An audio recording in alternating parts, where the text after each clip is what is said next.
नमस्कार. आजच्या ह्या विशेष विश्लेषण सत्रात सर्वांचं खूप खूप स्वागत आहे. आज आपण 30 एप्रिल 2026च्या अत्यंत महत्त्वाच्या आणि धोरणात्मक घडामोडींचा सविस्तर आढावा घेणार आहोत. परीक्षेचं दडपण अजिबात न घेता अगदी शांतपणे आणि रंजक पद्धतीने आपण आजचे हे सर्व मुद्दे कव्हर करूया. अगदी बरोबर. आणि आजच्या या टॉप 10 घडामोडी लक्षात ठेवायला सोप्या जाव्यात म्हणून आपण त्यांची 4 मुख्य भागांत विभागणी केली आहे.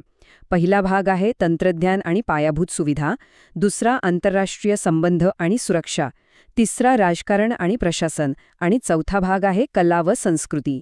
चला तर मग थेट सुरू करूया. सुरुवात करूया आपल्या पहिल्या विभागापासून, तंत्रज्ञान आणि पायाभूत सुविधा.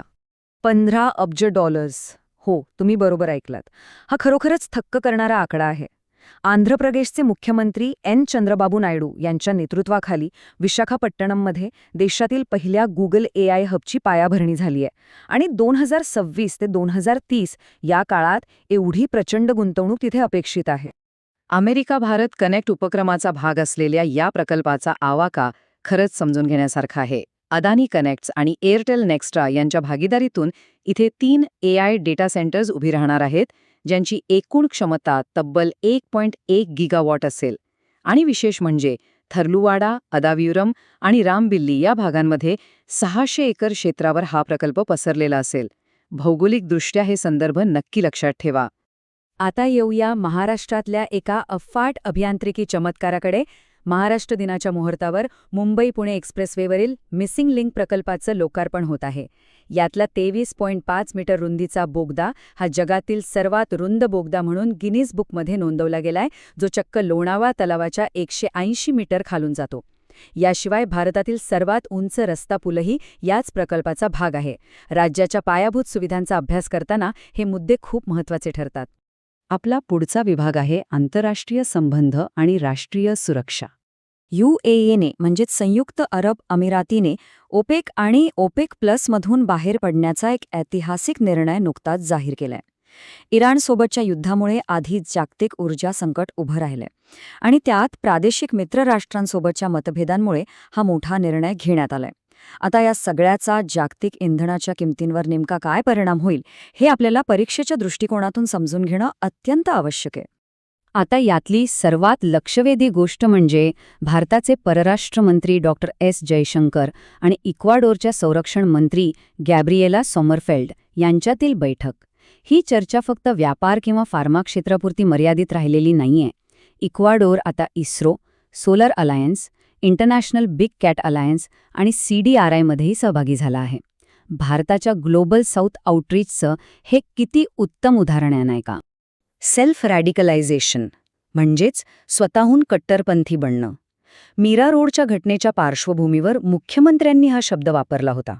अमेरिकेतून परतलेला जो आरोपी आहे झैब जुबेर अन्सारी, त्याच्याकडे इस्लामिक स्टेटशी संबंधित हस्तलिखिते सापडली आहेत. ही वस्तुस्थिती दहशतवाद आणि कट्टरतावाद या विषयावरील अभ्यासासाठी एक खूप महत्त्वाची केस स्टडी आहे. वळूया आपल्या तिसऱ्या विभागाकडे, राजकारण आणि प्रशासकीय घडामोडी. उत्तर प्रदेश पोलीस भरती परीक्षेतील वाद 46 दिवसांनंतरही अजून सुटलेला नाहीये.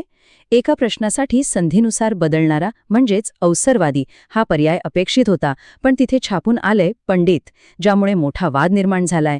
सत्ताधारी आमदारांनी यावर सध्या तरी मौन बाळगलंय. राजकीय आरक्षण आणि जातीय समीकरणांच्या अंगाने या प्रकरणाचा अगदी तटस्थपणे अभ्यास करणं इथं गरजेचं ठरतं. तिकडे महाराष्ट्र विधान परिषदेच्या निवडणुकांमुळे राजकीय आघाड्यांमध्ये सध्या प्रचंड उलथापालथ पाहायला मिळतेय. उद्धव ठाकरेंनी अंबादास दानवे यांना उमेदवारी दिल्याने काँग्रेस नाराज झालीय, तर दुसरीकडे अजित पवार गटाने झिशान सिद्दीकींना उमेदवारी दिल्याने अमोल मिटकरींची नाराजी उघड झालीय. त्यातच काँग्रेस नेते विजय वडेट्टीवार आणि मुख्यमंत्री फडणवीस यांची रात्री उशिरा झालेली भेट या सगळ्यामुळे आघाडी सरकारमधील समीकरणं समजून घेण्यासाठी हे एक उत्तम उदाहरण बनलंय. आणि यातून निवडणूक आयोगापुढील प्रशासकीय आव्हानंही कशी समोर येतात बघा. पश्चिम बंगालमधील दुसऱ्या टप्प्यातल्या निवडणुकांमध्ये नोंदवल्या गेलेल्या घटना खूपच गंभीर आहेत. एका वृद्धाचा मृतदेह सापडण्यापासून ते एका जिवंत महिलेला मतदार यादीत चक्क मृत घोषित करण्यापर्यंतच्या धक्कादायक गोष्टी समोर आल्या आहेत. राज्याची कायदा आणि व्यवस्था नेमकी कशी काम करते हे समजून घेण्यासाठी या घटनांचा अभ्यास नक्की करा. भैयांना मराठी कशाला शिकवायचं? राज ठाकरेंचा हा प्रश्नही सध्या बराच चर्चेत आहे. ऑटो आणि टॅक्सी चालकांसाठी मराठी भाषेचं ज्ञान अनिवार्य करणारा जो 1 मेचा अध्यादेश होता तो सरकारने पुढे ढकललाय. एका विद्यार्थ्याच्या भूमिकेतून पाहिल्यास आपण ह्या घटनेचं विश्लेषण भारतीय संविधानातील अनुच्छेद 19 आणि 21 म्हणजे व्यवसायाचा अधिकार आणि भाषिक अधिकार ह्या चौकटीत राहून करायला हवं. आता आपला शेवटचा आणि अतिशय प्रेरणादायी असा विभाग, कला आणि संस्कृती. भारतीय आणि विशेषतः आपल्या मराठी चित्रपटसृष्टीसाठी ही खरोखरच खूप अभिमानास्पद गोष्ट आहे. कान्स आंतरराष्ट्रीय चित्रपट महोत्सवातील अत्यंत प्रतिष्ठित अशा मार्चेदू फिल्म या विभागात 2 मराठी चित्रपटांची निवड झालीय. जागतिक मंचावर मराठी कलेला मिळणारी ही पावती नक्कीच कौतुकास्पद आहे. बरं, हे 2 चित्रपट नेमके कोणते आहेत ते पाहूया. पहिला आहे दिग्दर्शक रवींद्र जाधव यांचा जीव. हा चित्रपट कोकणातील आदिवासी समाजाच्या परंपरा आणि रूढींवर प्रकाश टाकतो. आणि दुसरा चित्रपट आहे रोहन मापुसकर दिग्दर्शित एप्रिल मे 99, ज्यामध्ये 1999च्या उन्हाळ्यातील 3 मित्रांची एक सुंदर नॉस्टॅल्जिक कथा पाहायला मिळते.